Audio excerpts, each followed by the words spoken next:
He now said, now that you are done, this thing, 8 months, I was on a mad research. I read hundreds of biographies. He now said, now, who is the richest man in Africa? Who is the richest man in Asia? He asked me the question, who is the richest man in all the continents of the earth? Don't forget this 1998, to no Google, no social media, to know the kind of rigor that I went through, traveling, going to library, going to church. He said, I should go and study the life of every rich and wealthy man and family I can find on the face of the earth, and study their life and look at their story, because there's a story behind the glory.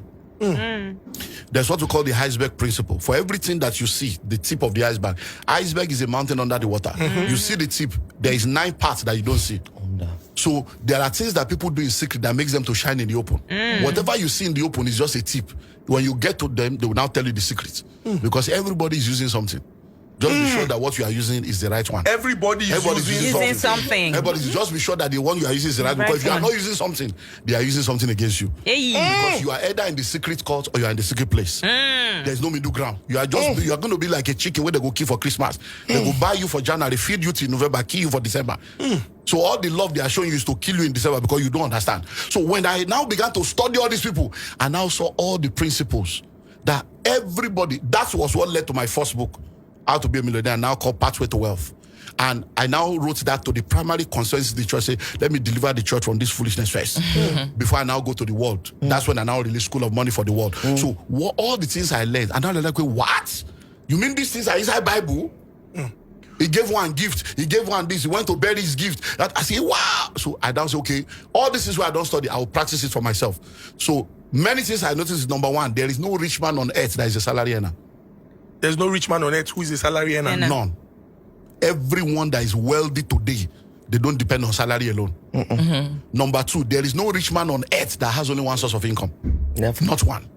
Number three, every rich man on earth, all of them without fail, real estate is part of what they use to retain their wealth. So when I study, I say, that's when I realized that I don't discover the principle. I now apply it. My brother, in this same Nigeria, in 3 years, my story changed. In 3 years, I said, that's so easy. Why? Because let me use this to help pastors. Now, I was a pastor, full-time man of God.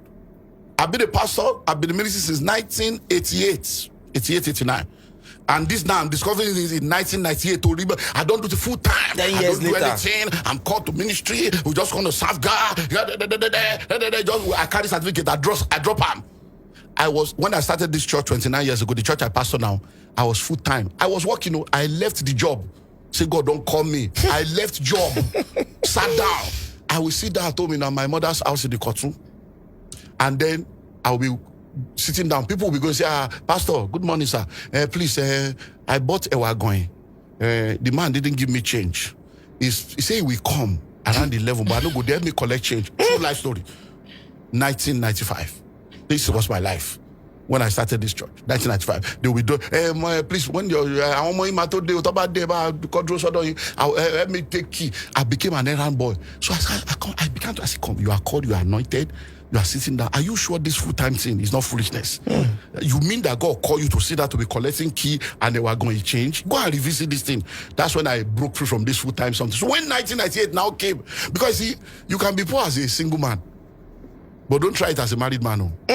Your eye go. You say love is blind. Married, you open your eyes. You go. Your eye goes. When you see responsibility, you will see your responsibility. So when I noticed all those things, I put it. So I was a pastor.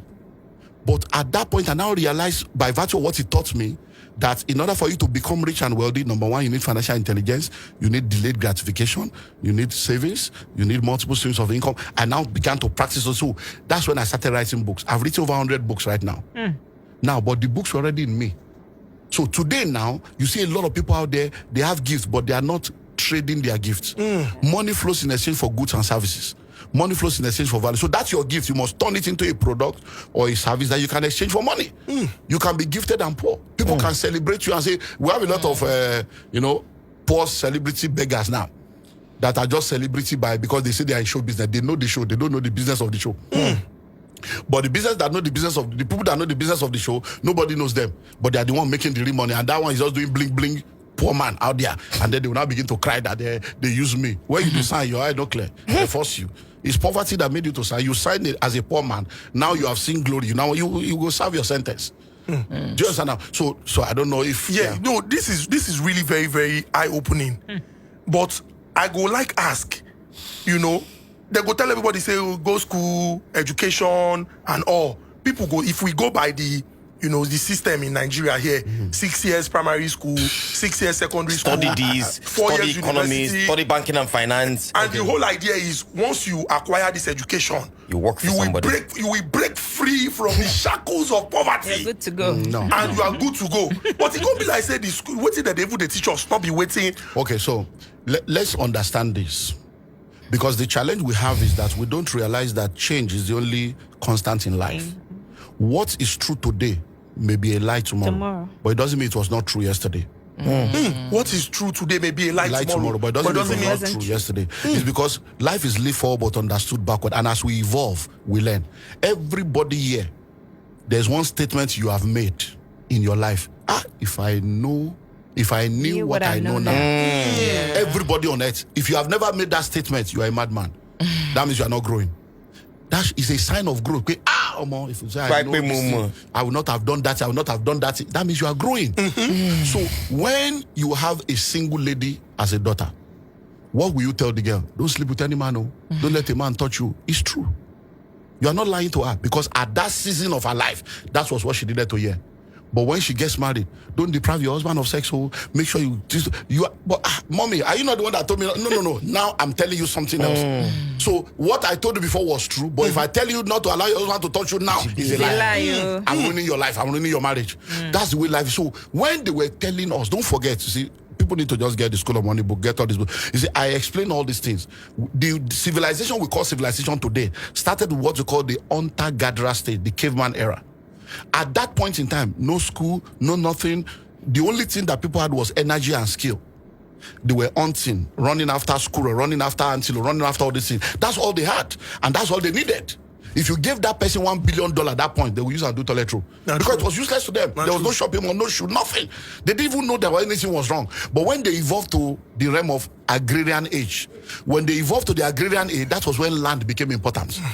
People now started claiming land. Real estate is royal estate. This is the land you need to come to certificate of occupancy, right of occupancy. That it was at that point that we started trade by barter. It was at that point that they started multiple wives, multiple children. It was at that time that slave trade came. All this is were all economic theory to survive that season. Then they evolved from that point to industrial revolution. It was during the industrial age that education came. So during the industrial age, education was set up to take people from the farming slave to factory slave. So they now say, okay, all the intelligent ones that are here now, let's gather them, because this guy be like say he gets some brain. If you tell them something, if they know how to plant, if they answer, put them together and create a curriculum and teach them so that they will know how to undo the factory.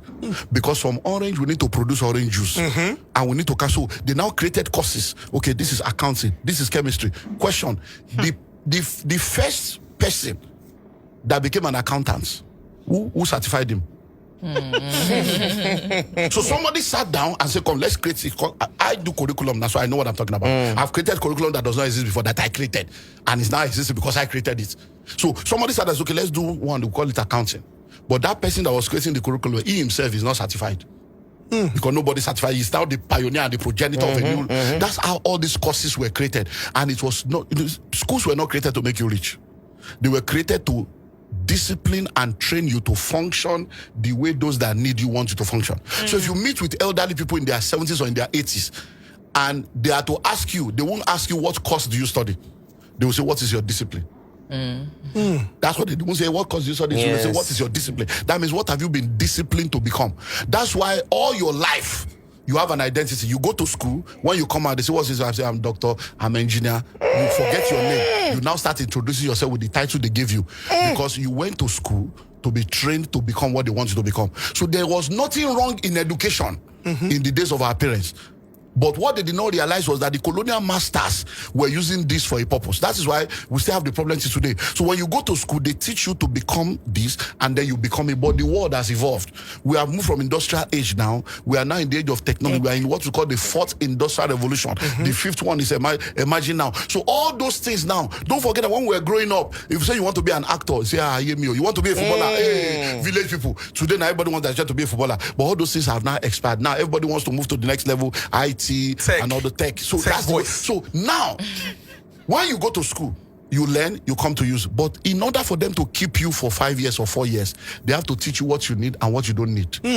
And most of the textbooks were given by the Westerners to deceive you. That's why they will say Mongo Park came to discover you. Are you all right? Mongo Park, so you exist, then somebody can't discover you. If you didn't exist, will you be discovered? They say you are discovered. It's because of all these problems. So now, over 80% of what you learn in school today is useless when you graduate.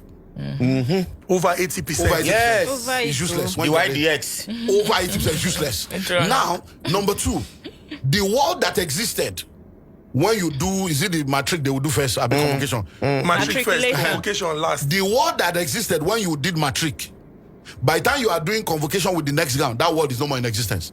Because every 5 years there's a new world. 2019 and now are two different worlds. Pre-COVID, post-COVID. In 2019, nobody will ask you, is it virtual? It was not in our vocabulary. That's a new word. Before 2019, nobody will say, I want to work remotely. So if you are still now oppressing, no, you cannot do this. It's because you are still an analog man in a digital age. You don't realize that things have changed.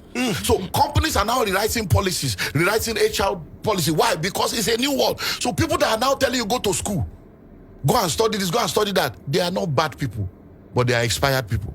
They are sincere, but they are sincerely wrong. They are telling you to go and do something that is useless. They are telling you to go and prepare to solve problem of yesterday instead of preparing you to solve tomorrow's problem. So today, if like 15 years ago, if you say you are a drone pilot, it doesn't exist. Yes.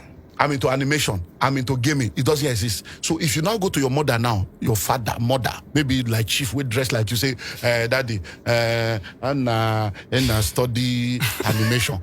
So what? Are you an animal? Are you an animal? That's the way it is. True. Many of the comedians, footballers, actors, and actresses today, their parents disowned them when they went to Nollywood. Disowned them when they went to music. Today, everybody wants their children. So that's the same way parents are disowning their children now.